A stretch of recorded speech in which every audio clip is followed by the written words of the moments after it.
So I did 2003 to 2006 here. I started as a gallery assistant. I think I've been through pretty much every role the Egypt Centre's had now. When I came back to do my MA in 2017, and I was lucky enough to be allowed to come and work in the stores, and that's where I got really into object-based learning. It's just absolutely fantastic to be able to get hands-on with these things and actually hold them in your hands, something that was made thousands of years ago, and have that connection. It never gets old. I was in one of Ken's handling classes, must have been in 2018, just before I started my MA.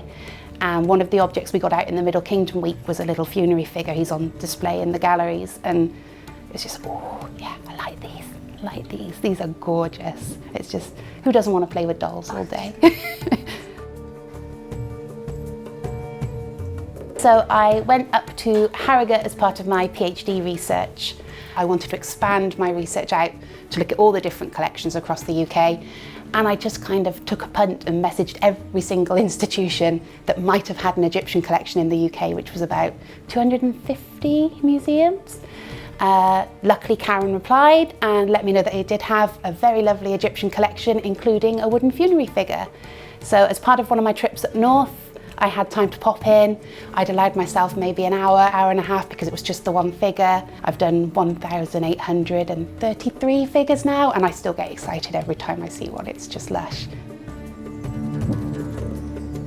When I got there, Karen and I were just chatting, and she mentioned there wasn't really an in-house Egyptologist to deal with the collection, and it was being underutilised. So I mentioned the Egypt Centre. So yeah, it was just really lucky that I'd had this great experience volunteering at Swansea. I knew what a great team they've got here, how good they are actually getting really hands-on with the objects, doing lots and lots of research. I'd been really well trained here at looking at things like auction catalogues and previous collectors and using those to find the clues.